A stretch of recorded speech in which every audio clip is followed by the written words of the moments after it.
Assalamualaikum warahmatullahi wabarakatuh. Good morning everyone. How are you today? I'm fine too, thank you. Before we start the study, we start with saying basmalah. Bismillahirrahmanirrahim. Today material is about reading.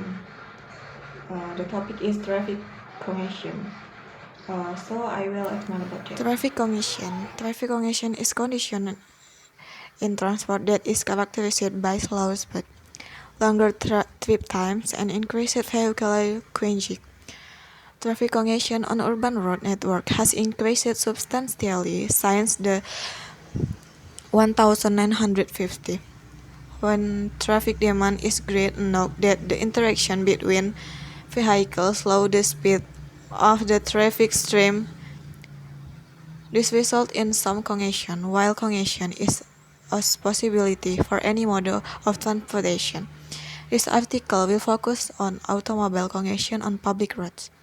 Traffic congestion occurs when a volume of traffic or modal speed generates demand for speed greater than the available street capacity.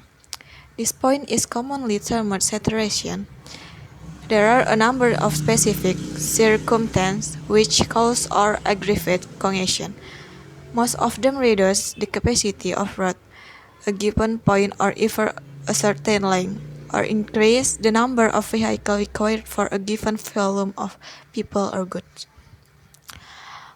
About half of use, traffic congestion is recurring and is attributed the sheer weight of traffic. Most of the rest is attributed to traffic incident, road work, and weather event. In terms of traffic operation, rainfall reduces traffic capacity and operating speed.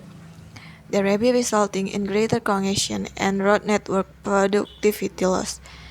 Traffic research still cannot fully predict under which condition a traffic jam, as opposed to heavy but smoothly flowing traffic, might suddenly occur. It has been found that individual incidents, such as accident or even a single car braking heavily in previously smooth flow, may cause ripple effect, a cascading failure, which then spread out and create a sustained traffic jam when otherwise normal flow might have continued for some time longer. Economist Anthony Downs argues that rush-hour traffic congestion is inevitable because of the benefit of having a relatively standard work-day. Citation needed. In a capitalist economy, goods can be allocated either by pricing ability to pay or by quenching first come, first served. Congestion is an example of the latter instead of the traditional solution of making the PIP large enough accommodate the total made for peak or vehicle travel. A supply-side solution either by widening roadways or increasing flow pressure via automated highway system. Down advocates greater use of road pricing to reduce congestion, a demand-side solution effectively rationing demand. In turn, plowing the revenues generate their form into public transportation project. A 2011 study in American Economic Review indicates that there may be a fundamental law of road congestion. The researchers from the University of Toronto and the London School of Economics analyzed data from the U.S. Highway Performance and Monitoring System for 1983, 193, and 2003, as well as information on population, employment, geography, transit, and political factors. They determined that the number of vehicle kilometers, or VKT, increased in direct proportion to available land kilometers of roadways.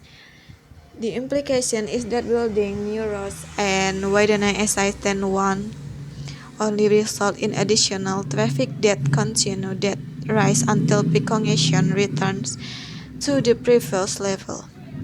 Traffic congestion is a condition in transport that is characterized by slower speed, longer trip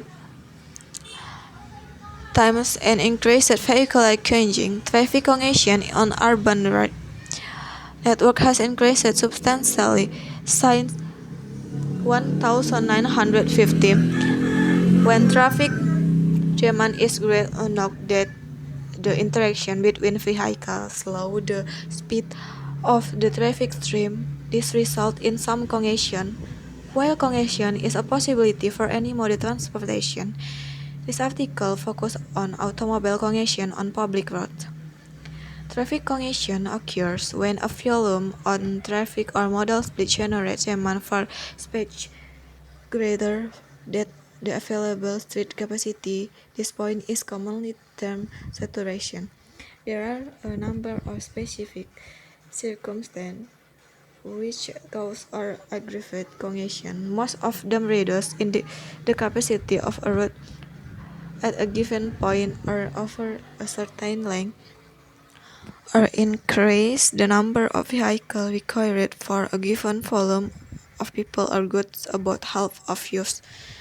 Traffic congestion is recurring and is attributed to sheer weight of traffic. Most of the rest is attributed to traffic incident, road work, and weather event. In terms of traffic operation, rainfall reduces traffic capacity and operating speed thereby resulting in greater congestion and road network productivity loss.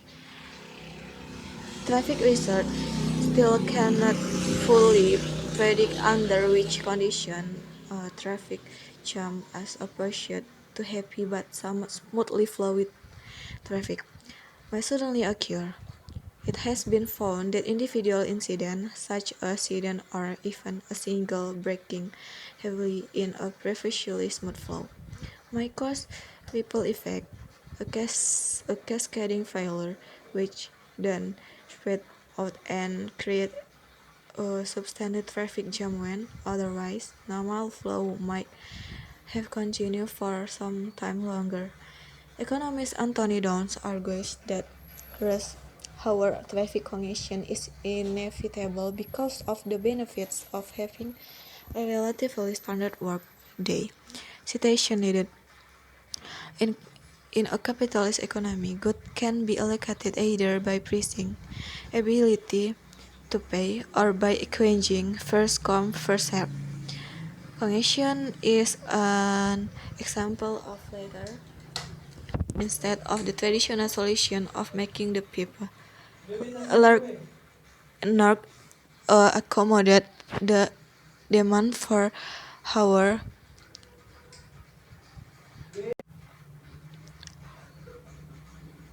either by widening roadways or increasing flow pressure via automated highway system. Downs advocate greater use of road pacing to reduce congestion, a demand-side solution effectively returning demand. In turn, plowing the revenues generate their form into public transportation project. A 2011 study in American Economic Review indicate that there may be a fundamental law of road congestion. The researchers from the University of Toronto and the London School of Economics analyzed data from the US highway performance and monitoring system for 1981, 1993, and 2003, as well as information on population, employment, geography, transit, and political factors. They determined that the number of vehicle kilometers or VKT increased in direct proportion to the available lane kilometer of roads. The implication that building new roads and widening existing one only result in additional traffic that continue that rise until peak congestion returns to the previous level.